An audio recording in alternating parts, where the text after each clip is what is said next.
Hello दोस्तों, मैं Amit Kumar dahlia आपके YouTube चैनल गुरुकुल दर्पण 60 पर एक जो आपका बेहद और मोस्ट इम्पोर्टेंट पार्ट, जिसको मैं खुद कहता हूँ कि हाँ, ये वाकई ये एक क्लास ही नहीं है, बल्कि ये एक वो क्लास है जिसे मैं कहता हूँ कि हर किसी को समझना चाहिए। और ये क्लास है आपकी इंडियन इकोनॉमी की।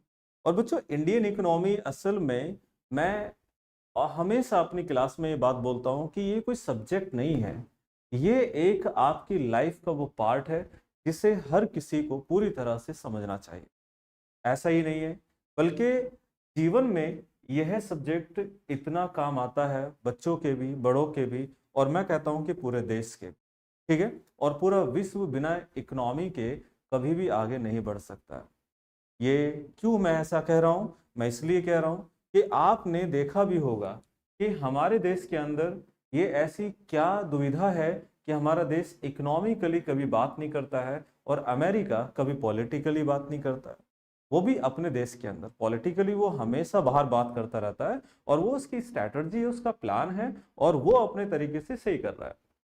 सेम चाइना भी ऐसे ही करता है। लेकिन हम लोग हमेशा और हमेशा all time 24 hours and 365 days हम केवल एक ही बात करते हैं, और वो है पॉलिटिकली।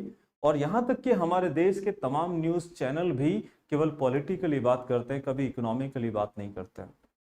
अभी हाल फिलहाल में अमेरिका ने अपने देश के अंदर हमेशा एक बात उन्होंने रखी है, और हमेशा एक बात भी उन्होंने कही है कि हम अपने देश को इकोनॉमिकली इतना स्ट्रांग करेंगे कि हम विश्व की शक्ति हमेशा बने रहेंगे। अब आप देख सकते हैं कि उनकी क्यूरोसिटी विश्व शक्ति बनने की हमेशा किस तरह से निरंतर बनी बनी हुई है। लेकिन हम विश्व गुरु किस रूप में बनते हैं और कैसे बनते हैं, ये आप लोग हमेशा देखते रहते हैं।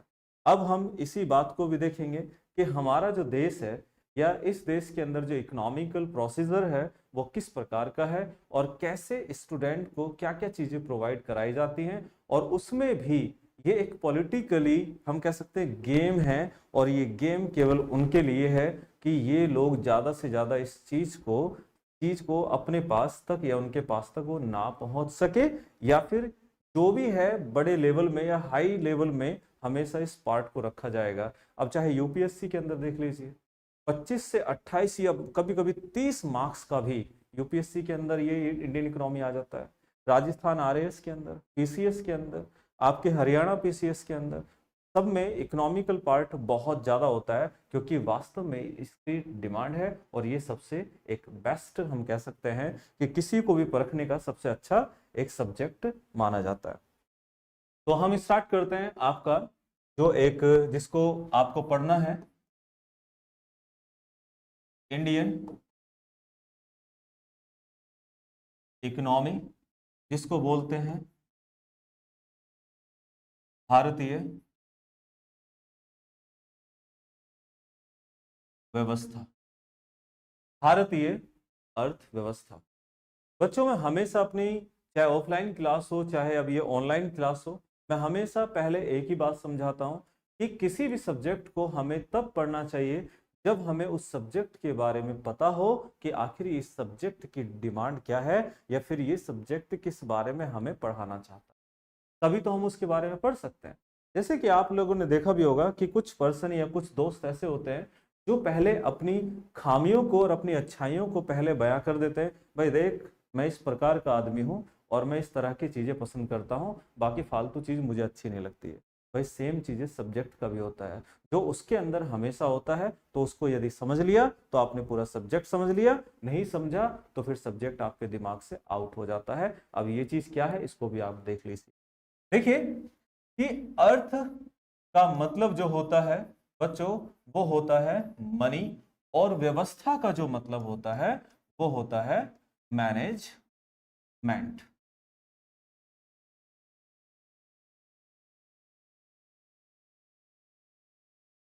मैनेजमेंट अर्थात एक प्रबंध किसका? मनी का, यानी कि मुद्रा का, ठीक है, मुद्रा का। और अब इसको थोड़ा सा हम एक कनेक्ट करते हैं कि किस तरह से ये सामने बाहर आता है और इसका मतलब क्या होता है। बच्चों हमारी जो इंडियन इकोनॉमी है वो एक तरह से आप इसे ऐसे समझ सकते हैं, या फिर विश्व की जो इकोनॉमी है हर किसी अलग अलग देश की, उसको ये समझ सकते हैं कि ये जो मैनेजमेंट हो रहा है वह एक मनी का मैनेजमेंट हो रहा है। और वो भी किसका मैनेजमेंट हो रहा है, किसकी मनी का मैनेजमेंट हो रहा है? भारत की मनी का मैनेजमेंट हो रहा है, जिसको कहा जाता है रुपया। अब ये आप खुद भी इसको देख सकते हैं कि रुपए का मैनेजमेंट होना ये अपने आप में एक बहुत ही अच्छे लेवल पर इस बात को शो करता है कि भारत जितनी भी इकोनॉमिकल बात करेगा या जितने भी आगे बढ़ने डेवलप की बात करेगा या देश के ग्रो की बात करेगा, हमेशा एक ही इसके पीछे मकसद होगा, पर्पस होगा, और वो है मनी का मैनेजमेंट। अब मनी के मैनेजमेंट की बात होती है तो यहां पर मैं आपके सामने कुछ पॉइंट्स रखना चाहता हूं, या कुछ पॉइंट्स को भी यहां पर रखूंगा। इसको भी प्रॉपर तरीके से आप देखना कि क्या ये वाकई सही है या फिर गलत है। इसको भी आप और हम दोनों देखते हैं कि किस तरह से हम इस सब्जेक्ट को सामने रखते हैं और आपको कितना समझ में आता है। तो मैं इसको हटा रहा हूं, और याद रखना बच्चों, अपने कॉपी और पेन दोनों के दोनों उठा लीजिए और इसे लिखना शुरू कर दीजिए, क्योंकि यहीं से आज आपकी शुरुआत है और आपकी पहली क्लास है, और ये पहली क्लास ही आपको आपके लक्ष्य तक पहुंचाने में पूरी हेल्प करेगी। और देख लेना, ये आपको बाद में पता चले। तो मैं इसको हटा देता हूं अभी के लिए।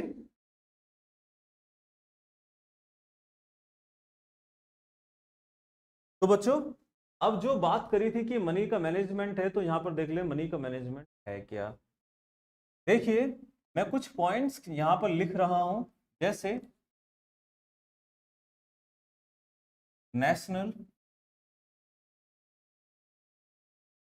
प्लानिंग कमेटी, इसको बोला जाता है राष्ट्रीय नियोजन समिति। राष्ट्रीय नियोजन समिति। बच्चों, इसी प्रकार से यहां पर हम एक के बाद एक चीजों को देखते हुए चले जाएंगे। उसके बाद सेकंड पॉइंट है प्लानिंग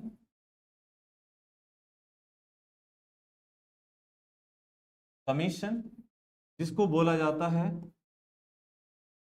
योजना आयोग। उसके बाद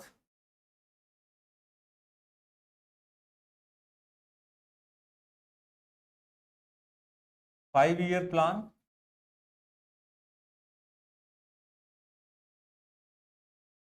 पंचवर्षीय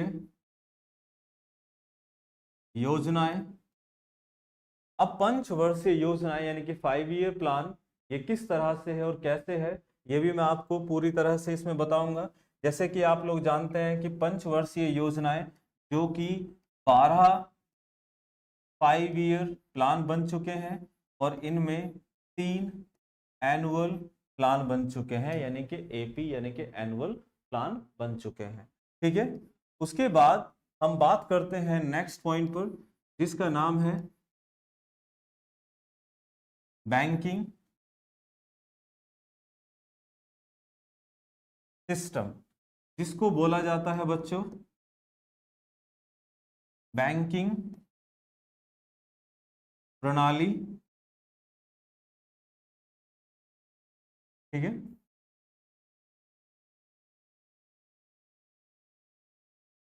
बैंकिंग प्रणाली। ठीक है। अब उसके बाद यहीं पर इनमें एक बहुत ही महत्वपूर्ण पॉइंट जो होता है, यानी कि इसका आरबीआई। और आरबीआई के साथ साथ ये भी मैं आपको बताऊंगा कि ऐसी कौन कौन से नॉन फाइनेंशियल बैंकिंग है जो यहाँ पर हमेशा हम उसको देखते हैं, और बहुत ही अच्छी तरह से वो सब इसके आपके बैंकिंग सिस्टम के अंदर टॉपिक ही है, और इसी में ही वो आपको मिल जाएगा। उसके बाद बच्चों आता है पॉइंट मनी, जिसको बोला जाता है मुद्रा। ठीक है। उसके बाद आता है मॉनेटरी पॉलिसी, जिसको कहते हैं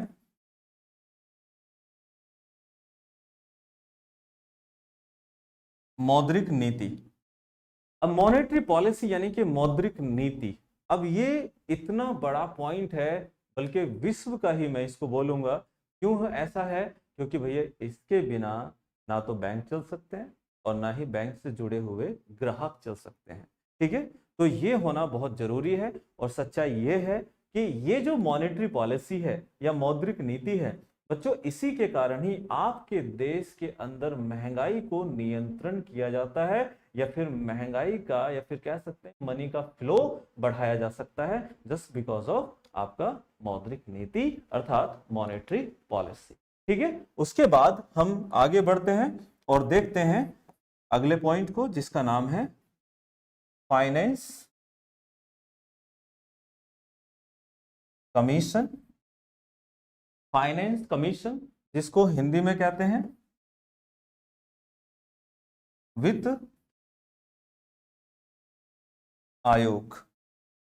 बच्चों वित्त आयोग क्या है, इसको भी मैं आपको हालांकि डीपली पढ़ाऊंगा और ये पूरी तरह से आपको समझाऊंगा कि भारत सरकार इस वित्त आयोग के द्वारा कौन कौन से ऐसे कार्य करती है जिससे कि देश के विकास में सहयोग होता है एवं देश को चलाने में बड़ी मदद मिलती है, और ये केंद्र सरकार और राज्य सरकार के बीच में किस प्रकार का तालमेल बनाकर रखता है।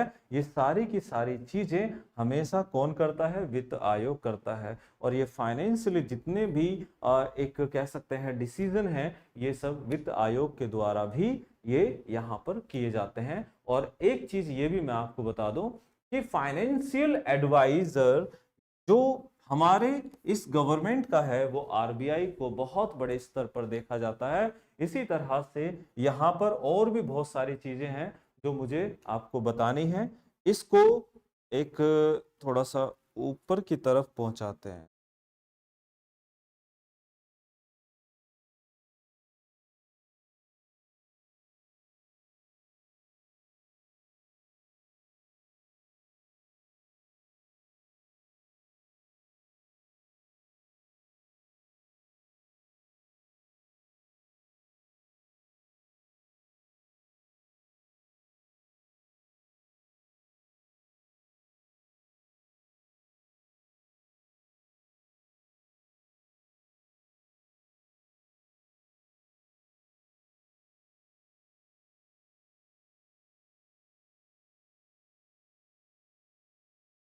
यस,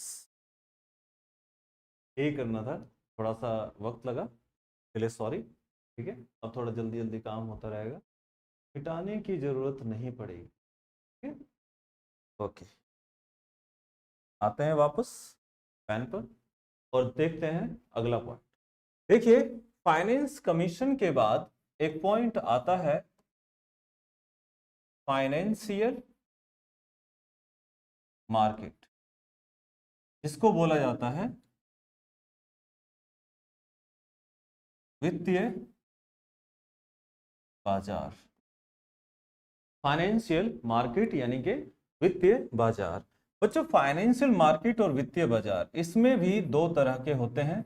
एक तो होता है मनी मार्केट और दूसरा होता है कैपिटल मार्केट। बच्चों मनी मार्केट जैसा कि आपको पता है हिंदी में इसको बोला जाता है मुद्रा बाजार और इसे बोला जाता है पूंजी बाजार। ठीक है, मुद्रा बाजार और पूंजी बाजार ये दोनों ही बच्चों अपने आप में बहुत ही ज्यादा यूनिक टॉपिक हैं। और आज हम जो देख रहे हैं पूरा फाइनेंशियल मार्केट, वो बिना इसके हैंडल नहीं हो सकता। और ये भी सच्चाई है कि भारत सरकार को जो आज सबसे बड़ा जो एक रेवेन्यू इकट्ठा हो रहा है वो just because of financial market. अब आप सोचेंगे फाइनेंशियल मार्केट में ऐसा क्या है, तो उसके लिए हमें पहले जाना होगा आपके मनी मार्केट के अंदर।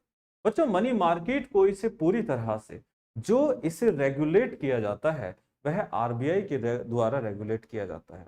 अब इसके अंदर कौन कौन सी ऐसी चीजें हैं जिसको रेगुलेट करता है, जैसे कि आपने एक नाम सुना होगा ट्रेजरी बिल। ये जो ट्रेजरी बिल है ये एक ऐसा हम कह सकते हैं कि ट्रेजरी अकाउंट भी होता है जिसमें लोग पैसे इन्वेस्टमेंट भी करते हैं, और ये एक ट्रेजरी वो भी है जिससे गवर्नमेंट, चाहे स्टेट हो चाहे सेंटर हो, दोनों के जितने एम्प्लॉयर हैं सभी की सैलरी इसी के अकाउंट से भी उनके अकाउंट में जाती है। तो इसको बहुत ही अच्छी तरह से मेंटेन करना बहुत जरूरी है। उसके बाद हम आते हैं कॉमर्शियल पेपर बिल। ठीक है, कॉमर्शियल बिल है जो कि इसके अंदर पूरी तरह से इसे रेगुलेट जो किया जाता है, वो रेगुलेट किया जाता है जितने भी आपके ये बड़ी बड़ी एमएनसीज कंपनी है उनके द्वारा इसको रेगुलेट किया जाता है। उसके बाद कैश मैनेजमेंट बिल, इसे भारत सरकार के द्वारा रेगुलेट किया जाता है। ठीक है, तो इस तरह से जो रेगुलेशन जो हो रहे हैं, ये सब मनी मार्केट के अंदर भी इसके डिपार्टमेंट इस तरह से बांटे हुए हैं, और आज इन्हीं पर ही लोग काम कर रहे हैं।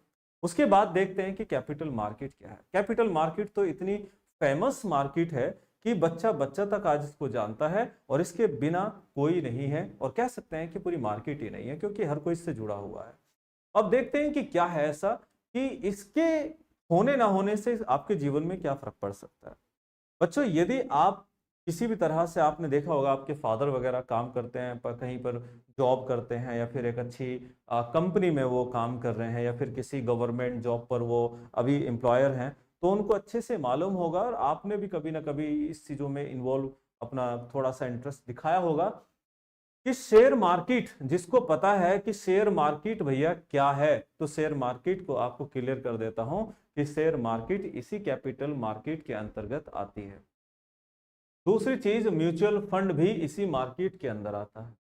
उसके बाद बॉन्ड भी इसी मार्केट के अंदर आता है। ठीक है, ये सारे की सारी चीजें जितनी भी हैं वो सब इसी के अंतर्गत आते हैं। अब बात करते हैं कि शेयर मार्केट क्या। बच्चों, शेयर मार्केट के अंदर तो आप जानते होंगे कि एक ही बात है, और वो ये है कि शेयर मार्केट के अंदर भी यदि आपको इन्वेस्टमेंट करना है तो उससे पहले आपको डीमेट अकाउंट आपको खुलवाना पड़ता है। लेकिन हालांकि खुलवाने की मैं बात नहीं कर रहा हूं, मैं समझाने की, जो कि मुझे आपको इसमें पढ़ाना पड़ेगा कि ये सारे किस किस प्रकार के अकाउंट होते हैं। ठीक है, तो ये सब किस किस तरह से इनको रेगुलेट किया जाता है, या अर्थात जिसको संचालन किया जाता है। तो ये संचालन कौन कर रहा है, कैसे कर रहा है, म्यूचुअल फंड क्या होता है, बॉन्ड क्या होता है, ये सारी चीजें मैं आपको बताऊंगा, और वो सब फाइनेंशियल मार्केट के अंतर्गत ही आता है। चलिए, उसके बाद आगे देखते हैं जिसका नाम है डिमांड एंड सप्लाई। बच्चों, डिमांड एंड सप्लाई, पूर्ति एवं आपूर्ति, ये सब जानते हैं। बिना डिमांड के सप्लाई नहीं हो सकती, और सप्लाई तब तक नहीं हो सकती जब तक उस प्रोडक्ट की डिमांड भी ना हो। यदि सप्लाई कर दी जाए और डिमांड हो ना, तो कंपनी के डूबने के चांसेस है।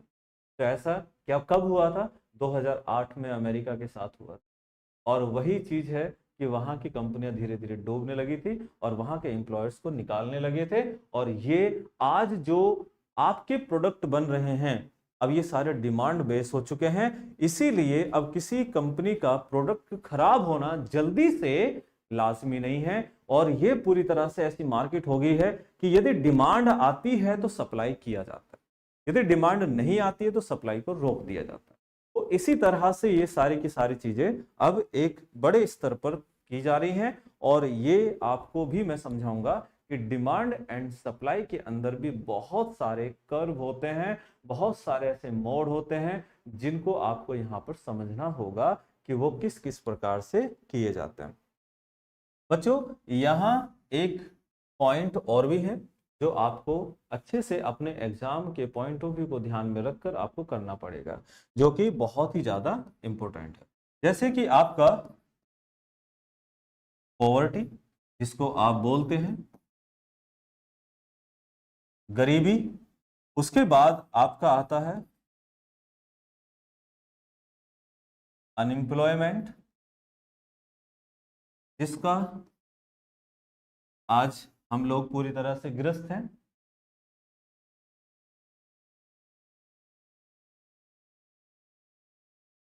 ठीक है, बेरोजगारी, अनएम्प्लॉयमेंट। बच्चों, बेरोजगारी या फिर अनएम्प्लॉयमेंट ये एक ऐसा टॉपिक है जो कि आज भारत के अंदर सबसे ज्यादा प्रचलित है।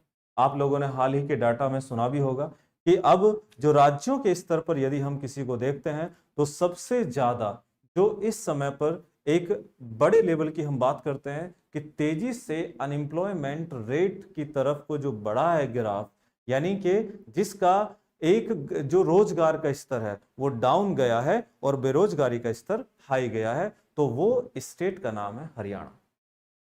अब ये इस तरह की चीजें यहां पर हो रही हैं, तो इसका मतलब कहीं ना कहीं इस राज्य सरकार के द्वारा जो पॉलिसीज बनाई जा रही हैं वो शायद राज्य के अनुकूल नहीं है।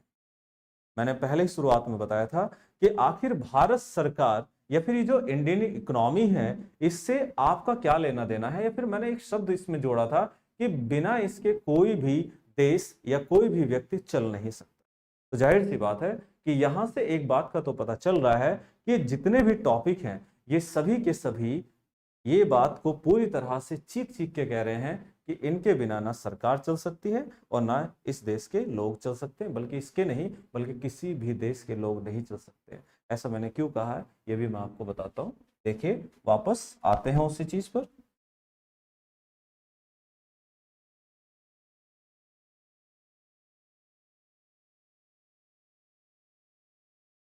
तो मैं वापस वही चीजें आते हूं, जैसे भारतीय अर्थ व्यवस्था।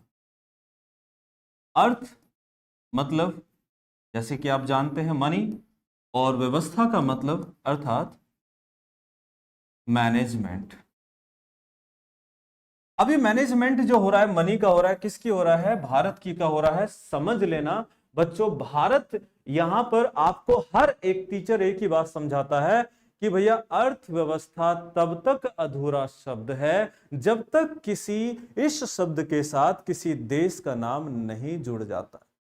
तो हमारे यहां पर हमने क्या जोड़ दिया है, भारत। अब इस भारत की जगह जो भी आपके माइंड में जो देश है आप यहां पर इसकी जगह हटाते हुए चले जाओ और सेम वर्ड आप यहां पर यूज करते हुए चले जाओ, चाहे American economy, Chinese economy, Germany economy, France economy, पाक इकोनॉमी, बहुत सारी जितने भी देश हैं उनकी सबकी अपनी अपनी इकोनॉमी है। और अपनी इकोनॉमी है तो इसका मतलब अपने देश की मनी की वो मैनेजमेंट कर रहे हैं, और मनी का मैनेजमेंट कर रहे हैं इसका मतलब यह है कि वहां के जिस तरह से हमारे यहाँ का रुपया का मैनेजमेंट हो रहा है इस तरह से वहां के मनी का मैनेजमेंट। क्लियर है? तो यही है आपका सब्जेक्ट जो कि आपको समझना है। और बच्चों इससे अलग ये मैं जो सब्जेक्ट यहां पर बता रहा हूं, अभी आने वाली जितनी भी आपकी वैकेंसीज हैं और वो वैकेंसीज जो कि जिस तरह से हम बोल सकते हैं जैसे यूपी पुलिस की आने वाली हैं, दिल्ली पुलिस की आने वाली हैं, जो फिलहाल एक ट्रेंडिंग इस समय चल रहा है, बच्चे बहुत ज्यादा हर किसी का फोकस वहीं पर है। तो मैं गारंटी के साथ कह सकता हूं बच्चों, जितना भी ये टॉपिक आपको लिखवाया है इससे बाहर आपका एक भी सिंगल टॉपिक नहीं जा सकता, एक भी चीज यहां से बाहर नहीं जा सकती। इसमें एक इंक्लूड जो करना है वो मैं आपको बता देता हूं, जो कि मैं हमेशा इसको इंक्लूड करने की जरूरत भी नहीं होती है क्योंकि वो अंडरस्टूड है। और वो क्या है ये मैं आपको लिख देता हूं, जिसका नाम है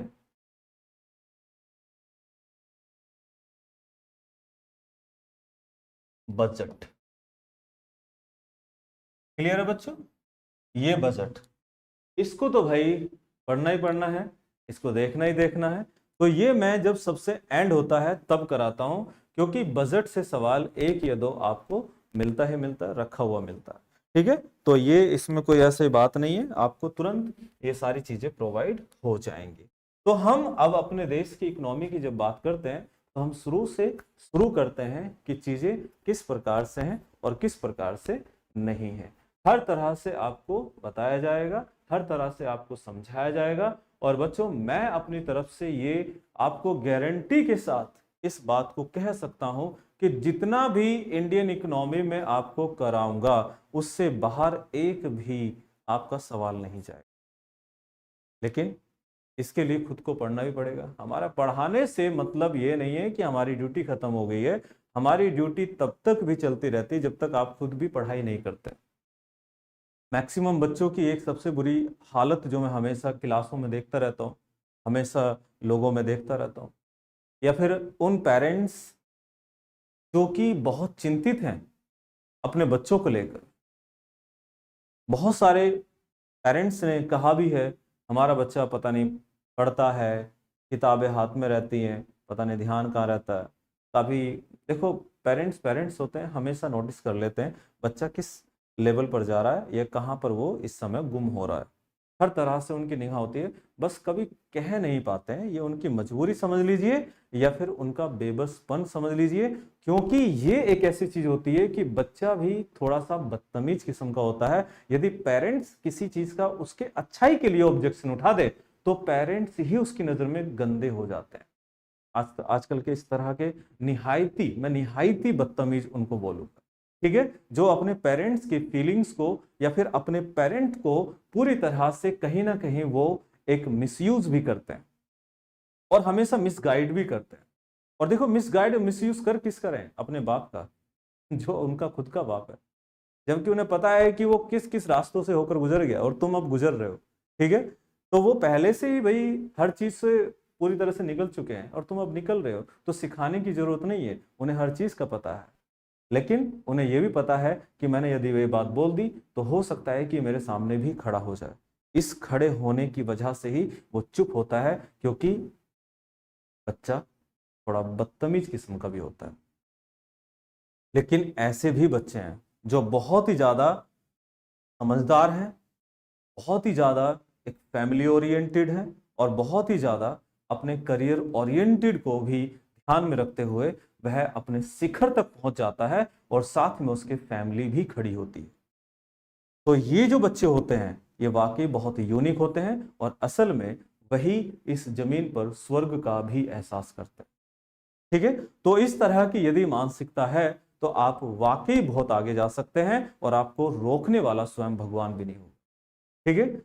अब यहां पर एक चीज आपको क्लियर बता दूं, ये सारी बातें जो मैं कर रहा हूं, ये जो वास्तव में एक मैं कहता हूं अपने पॉइंट ऑफ व्यू से कि सबसे बेस्ट, अगर कोई इन चीजों को मान ले तो ये यदि कहीं मिल सकती है तो आपको गुरुकुल दर्पण 60 के अंदर ही मिल सकती है, जहां पर उस बच्चे की फीलिंग्स, उसके पेरेंट्स की फीलिंग, उसके बच्चे के सपने, उसके खुद के पेरेंट्स के सपने को पूरी तरह से ध्यान में रखकर उनके साथ मेहनत की जाती है। और यहां पर टीचर्स 24 आवर्स हमेशा अवेलेबल होते हैं और बच्चों की यहां पर हर एक अच्छी और बुरी चीजों को पूरी तरह से मेंटेन किया जाता है कि अब वह बच्चा किस लेवल पर चल रहा है, किस लेवल पर बात कर रहा है। मैंने ऐसे यहाँ बच्चे भी बहुत देखे हैं जो काफ़ी अच्छी रैंक लेकर बाहर निकले हैं और मैं ये चाहता हूँ कि ज़्यादा से ज़्यादा हमारे यहाँ पर ये ऑनलाइन क्लास तो चल ही रही है, साथ साथ में ऑफलाइन भी क्लास यहाँ पर काफ़ी समय से चल रही है और इतना अच्छा रिजल्ट जो कि मैं यहाँ पर कम से कम मुझे 2 साल तो लगभग यहाँ पर बने हुए इस इंस्टीट्यूट में, इस संस्था में हो गए हैं और मैं ये कह सकता हूँ कि ये संस्था वाकई बहुत ही अच्छा है। और भविष्य में यदि खुद मेरा भी, मैं अपने खुद बात करता हूँ, यदि मेरा बच्चा भी यदि उस लेवल पर, उस लेवल पर तैयारी करता है और बड़ा हो जाता है, डेफिनेटली मैं इसी संस्था में रखने की कोशिश करूँगा, क्योंकि एक एज ए पेरेंट्स मुझे भी ये ज्ञान है कि बच्चा सही सलामत कहाँ पर रह सकता, उसकी परवरिश, उसके अच्छे गुण, उसके अवगुण और अवगुण कब में अच्छे गुण में तब्दील हो जाए, वो केवल यहीं पर ही हो सकता है। और हर एक पेरेंट चाहता है कि मेरा बच्चा हमेशा अच्छी दिशा में चले और बच्चा भी चाहता है कि मैं अच्छी दिशा में चलूं, मुझे एक अच्छी सोसाइटी मिले और अच्छे लोग मिले, अच्छे बच्चे मेरे साथ के मिले, और डेफिनेटली यहां पर वो बात है, ठीक है। तो इसी तरह की चीजें हम लोग और आप लोग पूरी तरह से करते रहेंगे और इसको हम थोड़ा सा आगे बढ़ाएंगे। और इसी तरह से आगे बढ़ते हुए एक चीज का हमेशा ध्यान रखना बच्चों, जो कि मुझे भी ये बताना है कि जो सब्जेक्ट आपको पढ़ाया जा रहा है उस सब्जेक्ट के साथ हमेशा न्याय करना। यदि सब्जेक्ट के साथ आप न्याय नहीं करते हैं तो डेफिनेटली आपके साथ में न्याय नहीं होगा, क्योंकि मैंने अक्सर देखा है कि बच्चे या तो मैथमेटिक्स में लगे रहते हैं या फिर बच्चे इंग्लिश में लगे रहते हैं, मतलब उनका इतना कमजोर पोर्शन है कि उसी में ही लगे रहते हैं। जब सोचिए कि उसी में आपका समय ज्यादा जा रहा है, भैया पूरा जीएस पढ़ा है और जीएस के अंदर आपकी हिस्ट्री भी है, पॉलिटी भी है, इकोनॉमिक्स की भी है, ज्योग्राफी भी है, साइंस एंड टेक भी है, करंट अफेयर भी है, आपके बहुत सारे पॉइंट भी हैं, स्टैटिक जीके भी है, आपका हरियाणा जीके भी है, आपका यूपी जीके भी है। हर स्टेट का अलग अलग जो भी है वो हर चीज का एक अलग अलग डिवाइड हो जाता है, उसी के आधार पर काम भी करना। फिर कुछ बच्चे ऐसे, हालांकि मैंने ऐसे टीचर्स को भी लोगों को कहते हुए देखा है, बच्चों को कहते हुए देखा है कि जीएस कोई बड़ी चीज नहीं है, खुद से पढ़ सकते हो। समझ में ये नहीं आता कि खुद से ही पढ़ सकते हैं, तो वो तो बुक भी है, तभी पढ़ा जा सकता है। और आज तक पढ़ते ही तो आ रहे थे, बचपन से लेकर 12th कर लिया, ग्रेजुएशन हो गया, और आज तक पढ़ते ही तो आ रहे थे। क्या हासिल कर लिया उन्होंने? अभी भी यदि उनसे पूछ लिया जाए कि आपके जो ग्रेजुएशन में सब्जेक्ट रहे हैं, उन सब्जेक्ट के कौन कौन से टॉपिक हैं, जरा बता दीजिए, अगर सारे के सारे ढेर ना हो जाए तो। यदि आप अपनी उन थ्योरेटिकल चीजों में पीछे रह गए जिसमें आपने सबसे ज्यादा समय दिया, बच्चों ये तो एकदम फायर है, यहां तो आते तुरंत कंपटीशन में बैठना है। और ऐसे बच्चों के साथ जो आपसे बहुत तेजी के साथ आगे बढ़ रहे हैं और बहुत लंबे समय तक उनको ये गाइडेंस मिला हुआ है आपसे पहले भी, जो कि इसमें लगे हुए हैं, तैयारी कर रहे हैं बहुत पहले से, तो आपको कितनी तैयारी करनी होगी ये आप देख लीजिए। तो किसी की बातों में ना आकर मैं यही कहता हूं कि हर सब्जेक्ट को बराबर की चीज़ों में रखिए, चाहे वो मैथ हो, चाहे इंग्लिश हो, चाहे वो जीएस हो आपका, चाहे वो हिंदी हो, चाहे वो कोई सा भी सब्जेक्ट हो। हर किसी को यदि पूरी तरह से एक बनाकर रखोगे तो आप आगे जा सकते हैं, अदरवाइज आप फाइट में लगे रहेंगे और एक ही शब्द हमेशा बोलते रहोगे लोगों से, और वो शब्द ये है बस 2 नंबर से रह, 1 नंबर से रह गया, या फिर बस 5 नंबर से रह गया था। इस बार तो हो ही जाता, बस कहीं ना कहीं कमी रहेगी। कमी कहाँ रहेगी उसको खुद को भी नहीं पता है, क्योंकि बताने वाला ही कोई नहीं है, मिसगाइड करने वाले बहुत है, और वो खुद को भी बच्चा मिसगाइड कर लेता है। ठीक है, तो वो खुद देखना होता है अपनी चीजों को कैसे है, किस प्रकार से। ठीक है, ये भी हम आपको धीरे धीरे हर चीज के बारे में आपको बताते हुए जाएंगे डेफिनेटली। तो उसके बाद हम आगे बढ़ जाते हैं और देखते हैं इसके बारे में कि क्या क्या चीजें। तो अब हम शुरुआत करते हैं बच्चों शुरू से, और वो है आपका नेशनल प्लानिंग कमेटी, जिसको बोलते हैं राष्ट्रीय नियोजन समिति। क्लियर है? तो इसको हम इरेज कर देते हैं।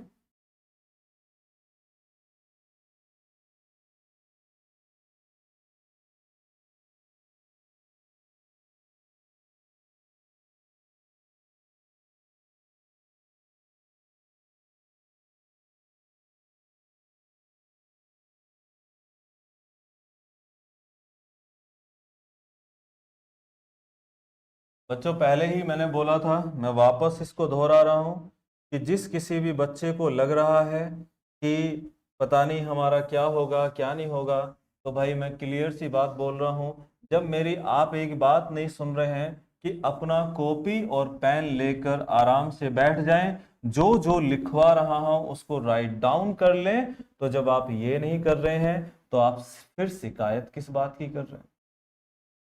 शिकायत आप अपनी नहीं कर रहे हैं, शिकायत आप अपने आलस की कर रहे हैं, जो आपको पढ़ने नहीं दे रहा है, आपको कुछ अच्छा सोचने पर मजबूर नहीं कर रहा है। इसी वजह से आप लोग इस तरह की बातें भी करते हैं। तो अब से और अभी से ठान लीजिए कि हमें प्रॉपर तरीके से जो क्लास हो रही है उसको अच्छे से करना। ठीक है, तो आगे बढ़ते हैं और देखते हैं नेक्स्ट पॉइंट की तरफ। देखिए बच्चों,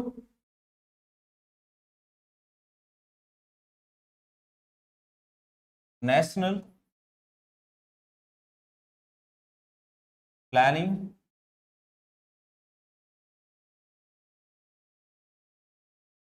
नेशनल प्लानिंग कमेटी क्या थी और क्या है, और आगे इसको हम देखेंगे कि किस किस प्रकार से इसने हमारे देश के अंदर कौन कौन सी सेवाएं दी। बच्चों एक सबसे पहली चीज इसके बारे में मुझे आपको ये बतानी है कि भारत में प्लानिंग कमीशन या प्लानिंग कमीशन को बनाने से पहले हमारे देश के अंदर जो काम कर रहा था वह था नेशनल प्लानिंग कमेटी। ठीक है, तो नेशनल प्लानिंग कमेटी ही थी जो कि हमारे देश के अंदर प्रॉपर एक अच्छे से काम कर रही थी, वो भी तब जब हमारा देश खुद गुलाम था। और ऐसी कंडीशन में भी हमारे देशवासियों ने देशवासियों के लिए इसके माध्यम से देश में विकास के कार्य किए। अब वो विकास के कार्य किस किस रूप में किए थे, कैसे कैसे किए थे, बस यही मुझे आपको समझाना है और यही आपके एग्जाम में आ सकता है। हालांकि ये जो टॉपिक है, ये टॉपिक आपका लेके कांस्टेबल से और लेके सिविल सर्विस तक का ये पूरी तरह से ये कवर होता है। लेकिन मैं आपको यहीं पर नॉर्मल चीजें बताऊंगा, सिविल सर्विस वाली चीजें नहीं बताऊंगा जो डीप चली जाती हैं या बहुत ही गहराई से उनके बारे में पूछा जाता है। तो बच्चों देखते हैं और इसके बारे में थोड़ा सा समझ लेते हैं कि ये चीज किस प्रकार से है और कैसे कैसे इसको हम देख सकते हैं। ठीक है, तो आइए बच्चों, प्लानिंग, जो नेशनल प्लानिंग कमेटी है, असल में नेशनल प्लानिंग कमेटी एक वो रही है जिसको हिंदी में बोलते हैं राष्ट्रीय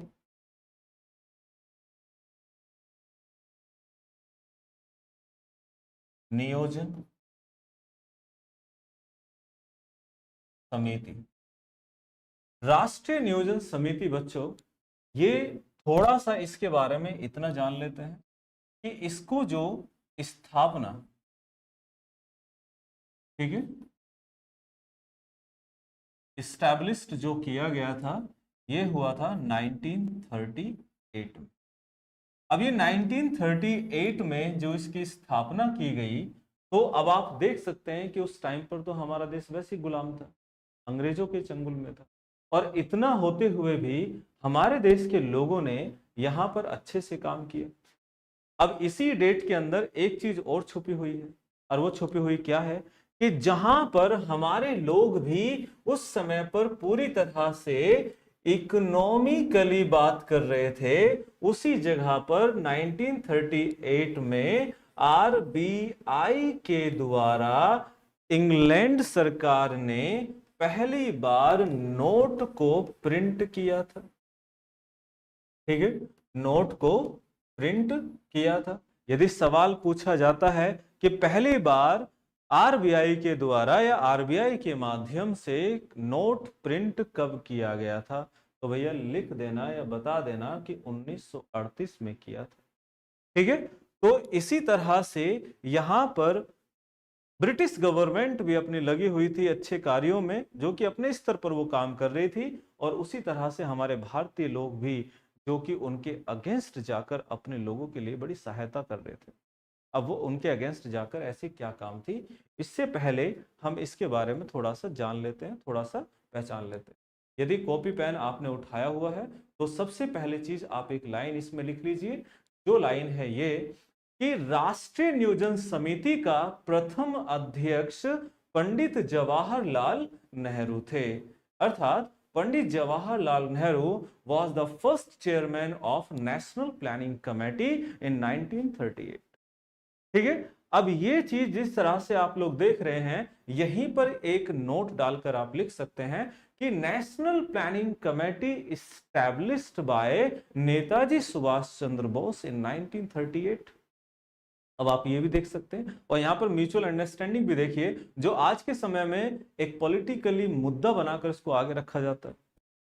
तो ये जो योजना, ये जो आपको दिखाई दे रही है नियोजन समिति, जिसको राष्ट्रीय नियोजन समिति कहा जाता है, भैया इसकी स्थापना नेताजी सुभाष चंद्र बोस ने की थी, जिस नेताजी सुभाष चंद्र बोस ने ही इस समिति का अध्यक्ष पंडित जवाहरलाल नेहरू को बनाया था। अब आप ये भी देख सकते हैं कि वो खुद भी जानते थे कि इसके अंदर क्या योग्यता है। ठीक वैसे ही देश के अंदर भी जब वो पहली बार देश के प्रधानमंत्री बने थे पंडित जवाहरलाल नेहरू, तो उन्होंने इसके अंदर इतनी कमियों को देख लिया था कि तुरंत के तुरंत इसे बदलकर फिर एक दूसरा, यानी कि इसी के स्थान पर एक योजना आयोग को बना दिया गया। तो इसी तरह से ये चीज आप यहां पर चीजें अपने उसमें ये दोबारा से रिपीट कर करके आप इसे अपने शब्दों में एक लाइन को लिख लेना। ठीक है, उसके बाद आगे चलते हैं। तो देखिए, अब ये भी आप इसमें लाइन लिख लेना कि Pandit Jawaharlal Nehru was the also last chairman of national planning committee. ठीक है, यानी कि पंडित जवाहरलाल नेहरू इस राष्ट्रीय नियोजन समिति के अंतिम अध्यक्ष भी थे। अब वही शुरुआत के अध्यक्ष और वही अंतिम अध्यक्ष। तो यहां पर एक चीज आती है, और वो चीज क्या आती है, इसको थोड़ा सा बारीकी से भी देख लेते हैं। मैं इसे एक बार फिनिश कर देता हूं।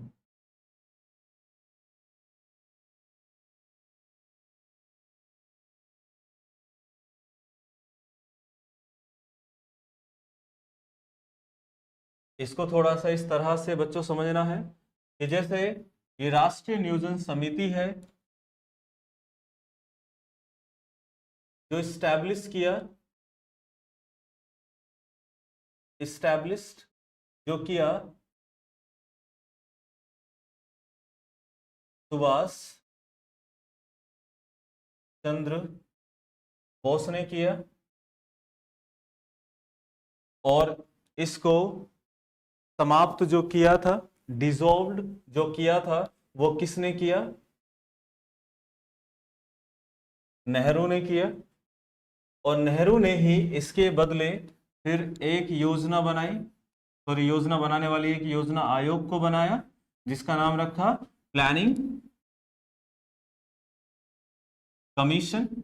और प्लानिंग कमीशन को हिंदी में कहते हैं योजना आयोग। क्या कहते हैं? योजना आयोग। ठीक है, योजना आयोग। अब योजना आयोग को जो बनाया वह थे नेहरू, और जिसको समाप्त किया उनका नाम है मिस्टर मोदी। ठीक है, और उसके बाद इसकी जगह किसने ले ली? इसकी जगह ले ली फिर नीति आयोग ने। ठीक है, नीति आयोग।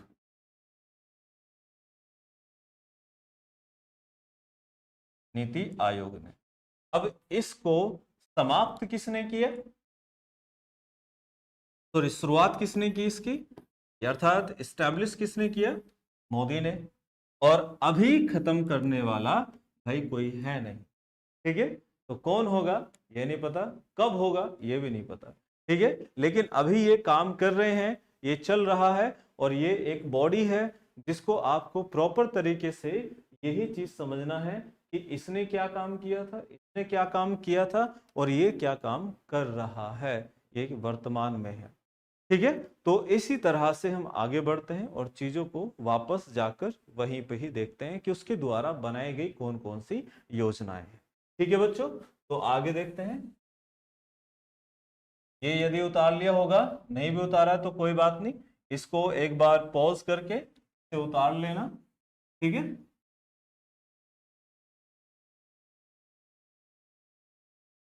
तो बच्चों इसमें या फिर इसके द्वारा कुछ योजनाएं बनाई गई जिसका नाम है पहला बॉम्बे प्लान, दूसरा पीपल्स प्लान, उसके बाद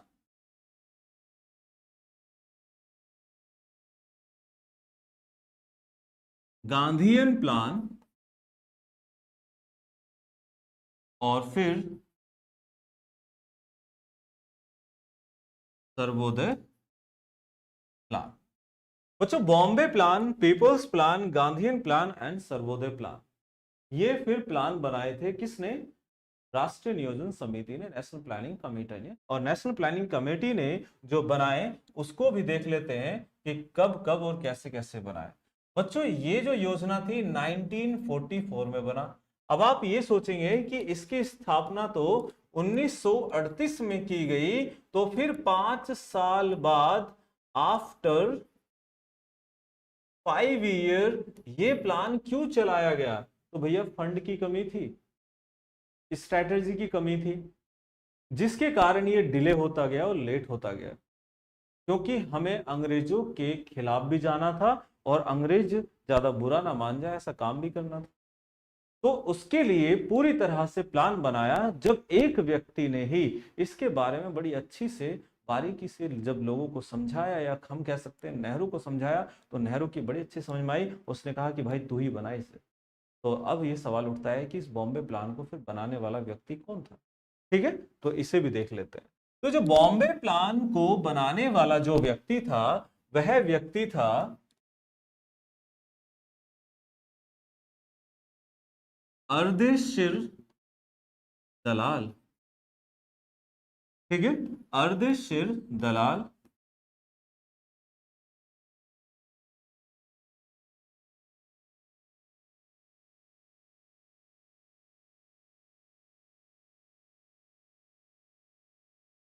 क्लियर, दिख रहा है? अर्देशीर दलाल।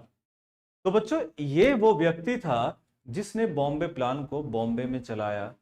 अब ये भी आपको बताऊंगा कि इसमें ऐसी क्या खासियत। और बच्चों ये भी याद रखना, आज बॉम्बे भारत की फाइनेंशियल कैपिटल है, वो भी केवल और केवल इसी की वजह से ही है, अर्देशीर दलाल की वजह से है, जो आज इस देश की फाइनेंशियल कैपिटल बॉम्बे कहलाती है। अब इसके बारे में डीपली थोड़ा सा देख लेते हैं। डीपली मतलब थोड़ा सा ऊपर से, जो कि आपके एग्जाम में आता है, और वहीं पर मैं आपको डीपली चीजें इसकी बता भी दूंगा। तो मैं ये इन चीजों को हटा रहा हूं और इसको एज इट इज लिखे हुए रख देते।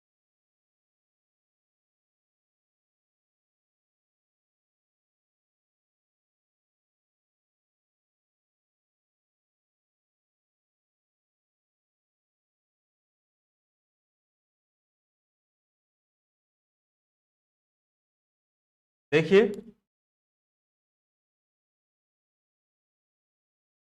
भाई, बॉम्बे प्लान को बनाने वाला, जैसे कि मैंने अभी आपको लिखवाया था, अर्देशीर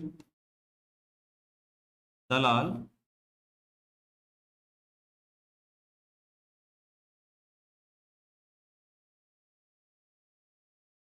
अर्देशीर दलाल, ठीक है।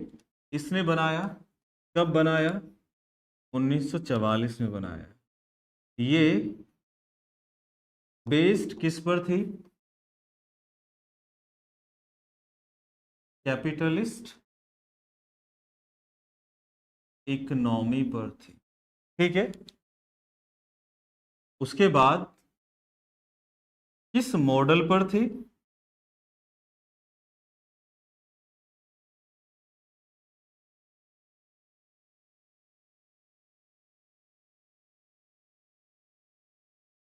इंडस्ट्रियलिस्ट पर आधारित थी। क्लियर?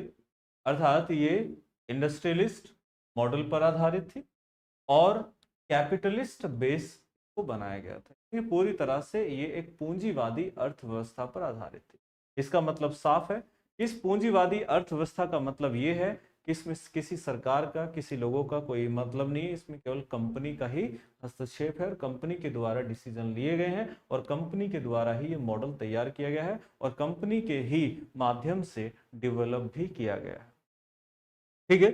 अब ये जो थी, ये पूरी तरह से इस देश के अंदर ये जब नहीं चल पाई थी, तो इसी व्यक्ति ने ही 8 लोगों के एक ग्रुप को बनाया। और वो जो 8 लोगों का जो ग्रुप था बच्चों, उनमें से एक को चेयरमैन और दूसरे को वाइस चेयरमैन बनाया। एक को अध्यक्ष और दूसरे को उपाध्यक्ष बना दिया। अब ये जो दूसरा, ये जो अध्यक्ष है बच्चों, ये अध्यक्ष कौन है? इस अध्यक्ष का नाम है J.R.D. टाटा, ठीक है। और ये जो अध्यक्ष है, ये अध्यक्ष का नाम है J.D. बिरला, ठीक है। एक चीज नोटिस करना, जो आज हमारे और आपके माँ बाप, जब आप कभी कभी नवाबियत दिखा देते हो अपने घर के अंदर, तो आपके माँ बाप आपको एक ही चीज से आपकी बेइज्जती करते हैं, और वो क्या कह के?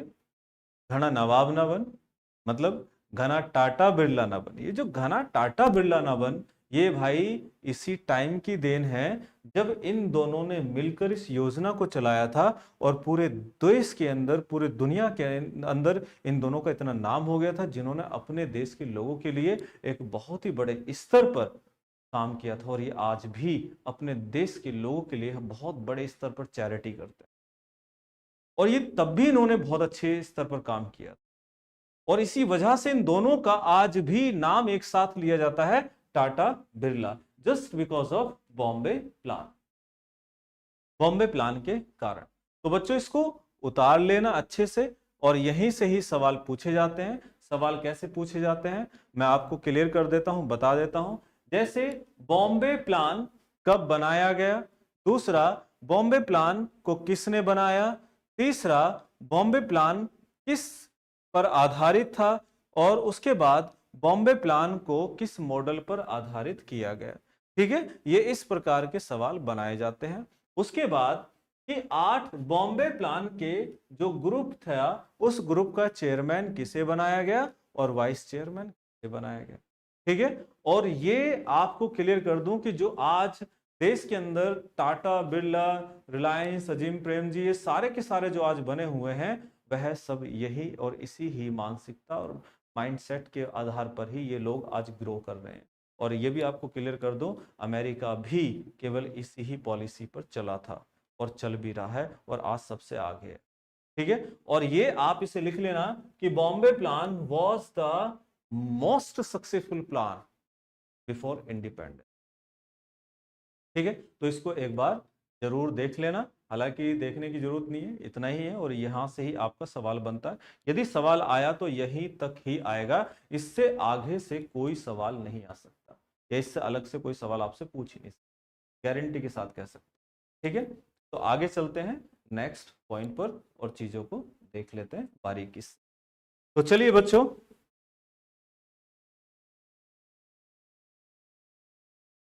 अगले पॉइंट पर चलते हैं। ये था बस समझने वाला टॉपिक। अब एक है जिसका नाम है गांधीयन प्लान। बच्चों, गांधीयन प्लान जो चला था ये भी 1944 में चला था। अब किसको प्रेरित देखकर? बॉम्बे प्लान को। भैया वो सक्सेसफुल हो गया तो इसको भी सक्सेसफुल होना चाहिए, ऐसी मानसिकता थी। लेकिन रिजल्ट कुछ और ही सामने आया। अब कुछ और सामने आया है तो इसको भी देख लेते हैं कि सामने क्या क्या चीज आई थी। पहले तो हम ये जान लेते हैं मोटी मोटी चीजें जो आपके एग्जाम में पूछी जाती है और वो एग्जाम में क्या क्या है। जैसे कि गांधीयन प्लान किस प्रकार से किस किस ने बनाया, तो बच्चों गांधीयन प्लान जो बनाया था वह बनाया था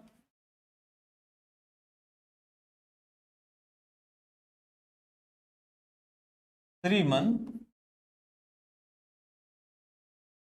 नारायण अग्रवाल ने। श्रीमन नारायण अग्रवाल ने इसको बनाया था। क्यों बनाया था ये भी आपको बता देता हूं। बच्चों, श्रीमन नारायण अग्रवाल यह गांधी जी के इतने बड़े भक्त थे, इतने बड़े भक्त थे कि इनको उनकी हर बात अच्छी लगती थी। अच्छी है वो भी अच्छी और जो बुरी है वो भी अच्छी, क्योंकि उनका ये मानना था कि उनकी बुराई भी यदि है तो वह देश की भलाई में है, ऐसा था उनका। और इन्होंने देखिए इस श्रीमन नारायण अग्रवाल के माध्यम से या फिर इन्होंने अपने विवेक से लोगों को या फिर पूरे की पूरी कांग्रेस, जो उस समय पर कांग्रेस, जैसे कि आप इतिहास पढ़ोगे तो आपने देखा होगा कि कांग्रेस कमेटी बनती थी, हर साल बनती रहती थी, उसके अध्यक्ष बनते थे। उनमें ही इस चीज का डिसीजन लिया गया था कि अब गांधीयन प्लान भैया ये श्रीमन नारायण बनाएंगे और श्रीमन नारायण जो गांधीयन प्लान बनाएंगे वह गांधी की विचारधाराओं पर आधारित होगी। और वह ये विचारधारा थी गांधी की कि भैया किस प्रकार से देश के अंदर गरीबी को समाप्त किया जा सकता है, रोजगार को बढ़ाया जा सकता है और हर एक चीज को किस लेवल तक इस देश के अंदर डेवलप किया जा सकता है। ये सारी की सारी जितनी भी थी वह गांधीयन प्लान के अंदर रखी गई। लेकिन ये देख लेते हैं कि ये कैसे कैसे और किस किस प्रकार से बनाया गया था। बच्चों, ये जो बेस था, ठीक है, ये जो बेस्ड बनाया गया था वो किस इकोनॉमी पर था? तो वो था सोशलिस्ट इकोनॉमी। सोशलिस्ट इकोनॉमी यानी कि समाजवादी अर्थव्यवस्था। जहां बात बच्चों सोशलिस्ट इकोनॉमी की आ जाती है तो समझ लेना कि वहां पर राज केवल किसका होता है? किसी सरकार का होता है। ठीक है, यानी कि इसकी देखरेख किसके द्वारा हो रही? सरकार के द्वारा। वो जो पिछली वाली योजना थी उसके अंदर टोटल प्राइवेटाइजेशन था। टोटल जितने भी थे लोग, जो कंपनी के लोग थे, जो एक कह सकते हैं इंडस्ट्रियलिस्ट लोग थे, वही उसको हैंडल कर रहे थे। तो इसका मतलब टोटली बेस किस पर हुआ?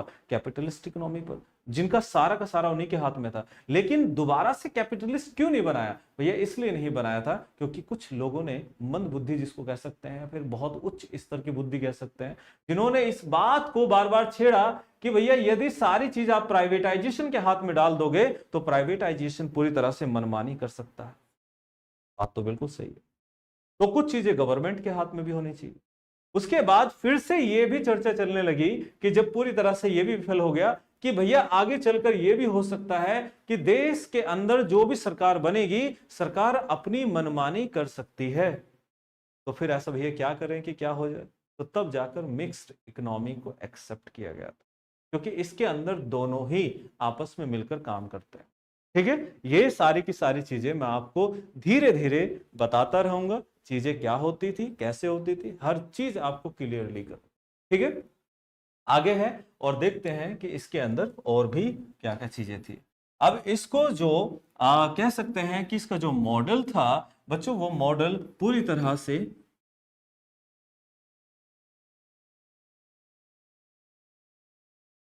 पॉवर्टी और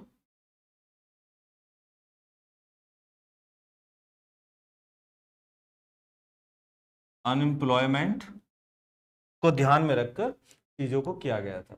और साथ साथ में बच्चों, जो हमारे देश के अंदर कुर्बान हो रहे थे, जो लड़ाई में जो लड़ रहे थे, असल में उनको इस योजना के माध्यम से बहुत योजनाओं को वहां तक पहुंचाना और उन्हें सहायता पहुंचाने के माध्यम से ये योजना बनाई गई थी। और लेकिन आप ये देख सकते हैं कि 1944 में हमारा देश और हमारे देश के लोग सभी आजादी की लड़ाई लड़ रहे थे, तो इसको कौन हाथ लगा सकता था? और जो हाथ लगाने वाले थे वही लड़ाई में शामिल थे। तो जाहिर सी बात थी कि इस योजना का किसी ने कोई लाभ नहीं उठाया, जिसके कारण यह कंप्लीटली फेल्ड हो गई। ये आगे नहीं चल सकी, इसकी बहुत कोशिश की गई लेकिन ये आगे नहीं बढ़ पाई।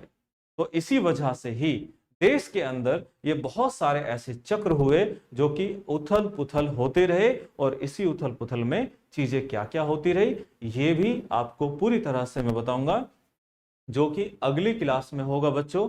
और यहां पर मैं इस क्लास को खत्म करता हूं, खत्म मतलब यहां पर इसे स्टॉप करता हूं, और दूसरी क्लास इसी से ही आगे आपको प्राप्त होगी, जो कि टॉपिक होगा आपका पीपल्स प्लान, यानी कि जन योजना। अब जन योजना भी कैसी है? बिल्कुल इसी पर आधारित है। ठीक है, जनता के लिए है, ये भी जनता के लिए है, और उसी का नाम जनता के लिए रख दिया भैया, जनता के आधार पर रख दिया तो भैया इसीलिए जनता के लिए हो गई है। ठीक है, तो अब इसके आगे मैं आपको बताऊंगा, और आपको फिर से सचेत कर रहा हूं कि भैया अगर आपको सच में ही अगर सिलेक्शन चाहिए तो आप गुरुकुल दर्पण 60 चैनल पर अपना पूरी तरह से बने रहें और एक एक सब्जेक्ट को बारीकी से आप करते रहें। मैं गारंटी के साथ कह सकता हूं जो भी आपका एग्जाम होगा वह क्लियर हो जाएगा। तो फिर मिलेंगे नेक्स्ट टाइम, तो बने रहिए सेम चैनल सेम स्थान पर। ठीक है, फिर मिलते हैं।